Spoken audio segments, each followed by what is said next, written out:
Olá, meus amigos, Nélio Tombini, médico, psiquiatra, psicoterapeuta, conversando com vocês nesse projeto que o objetivo é transferir conhecimentos a respeito da vida emocional para melhorar a saúde mental de todos. A conversa de hoje é um tema muito árduo, muito difícil, que foi a morte do menino Henri. Essa situação eu queria conversar com vocês.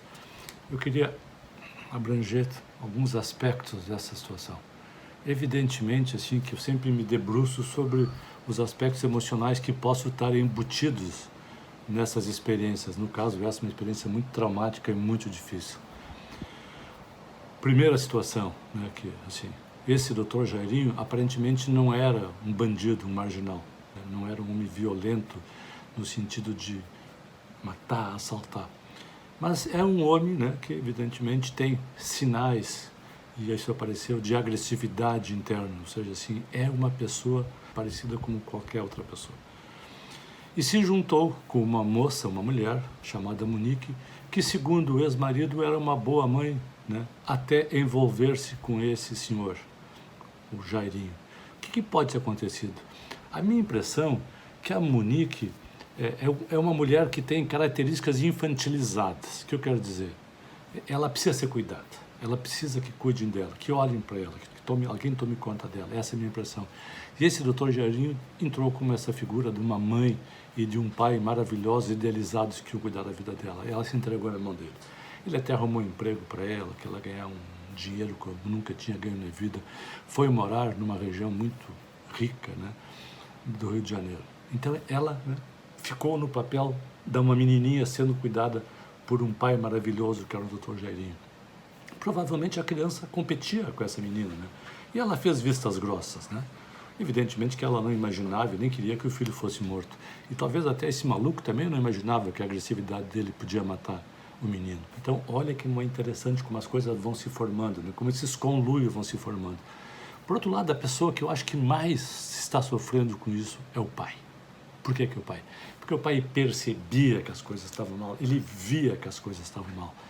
Mas essa Monique, né, no sentido de não deixar transparecer, também enganava o pai com uma conversinha. E o pai ainda era muito apegado a ela, tanto é que passava na casa da mãe da Monique e também então se deixou, entre aspas, enganar. Ele deve ter uma dor terrível, porque perdeu a oportunidade de levar a sério o que o filho dizia e intervir nisso. Então isso é importante para todos os pais, todas as mães que estão me ouvindo.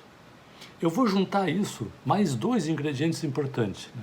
Feminicídio, agressão à mulher, e pedofilia. Eu acho que esse pacote, eu posso incluir esses três aspectos.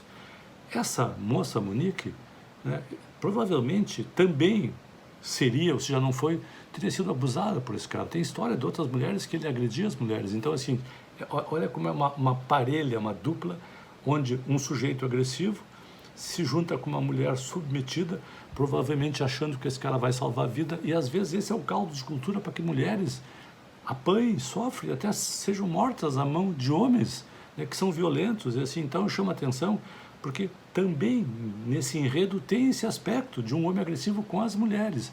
E às vezes as mulheres acham que vão salvar esse cara da sua loucura, que vão cuidar bem, que vão submeter, que vão ser amorosas, que vão transar do jeito que ele quer, ele vai mudar e vai ser amoroso. Então ela se submete a pessoas violentas.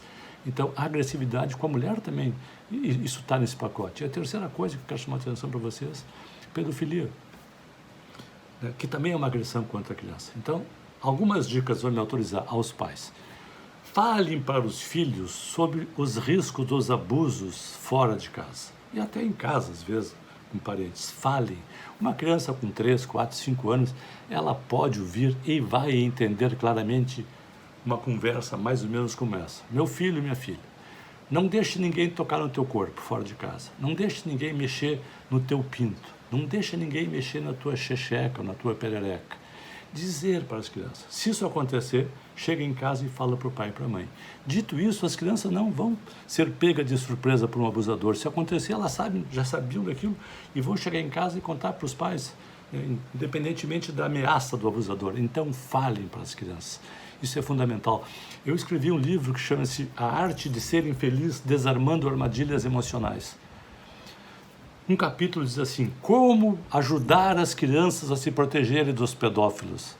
Não é como os pais protegerem, como ajudar as crianças a se protegerem. É um capítulo que eu falo sobre isso. Então eu estou aproveitando esse episódio dramático, né, da morte dessa criança, para alertar os pais. Fale com as crianças. Mesma coisa, se um filho chegar e fizer algum relato, voltar do colégio com uma cara mais abatida, sente e fale com o filho e diga: filho, tu está com uma cara diferente hoje, aconteceu alguma coisa no colégio? Tu te incomodou? Escute as crianças. Se as crianças revelarem que houve algum tipo de abuso com elas, não percam a cabeça, né? Tipo assim, vou matar essa pessoa, eles vão ver, vou pegar o telefone, porque a criança não fala mais, fica assustada, que o pai pode fazer uma loucura, ou a mãe. Então, se a criança fizer uma revelação, escuta, diz para a criança: que legal, tu está falando para nós, para o pai, para a mãe, que bacana, meu filho, gostei. E depois dão conta disso, vão conversar. Então, aproveite assim, tenham as crianças perto de vocês, no sentido de que elas possam falar, né? Não fiquem, né, temerosos que falar sobre essas coisas do toque no corpo, que isso vai deixar as crianças mais sexualizadas. É bobagem.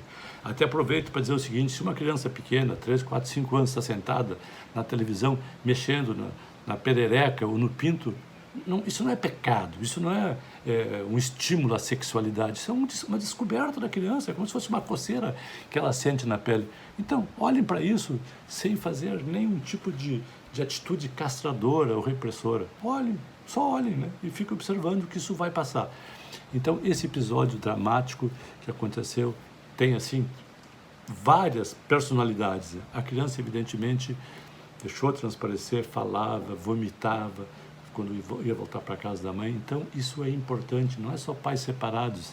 Às vezes vai para a casa de amiguinhos e pode ter também naquela casa um abusador com a criança. Então, assim, deem atenção para a criança, converse com a criança, isso é fundamental. O que eu quero dizer para você é o seguinte: sim, tem aspectos psicológicos nesse sujeito, que é um sujeito sádico, que faz as pessoas sofrerem por satisfação sua. Evidentemente, se a gente botar uma lupa um psicólogo, um psiquiatra e explanar esse inconsciente, sim, vamos achar na história desse rapaz, quem sabe situações de vida também onde ele pode ter sido abusado. Essa moça também, vamos entender, não justifica nada, mas quero dizer para você o seguinte: qualquer pessoa, esse vereador, ele tinha uma cara de um sujeito normal. Então, esse é o ser humano, né? Não é um louco que surgiu do nada. Então, preste atenção, às vezes estamos acompanhados de pessoas abusivas, desrespeitosas, agressivas, doentes mentais. Preste atenção, cuide das crianças, fale com as crianças, que nós teremos chances de resolver esses episódios mais precocemente e sem este dano, né? Então, acredite nisso. Eu faço esses vídeos com o objetivo de transferir conhecimentos, né, para que vocês possam ter um pouco mais de intimidade com a vida emocional e ter mais saúde mental. Se gostarem, compartilhe. Eu tenho um canal no YouTube. Eu sou Nélio Tombini. Um abraço para vocês e obrigado pela companhia.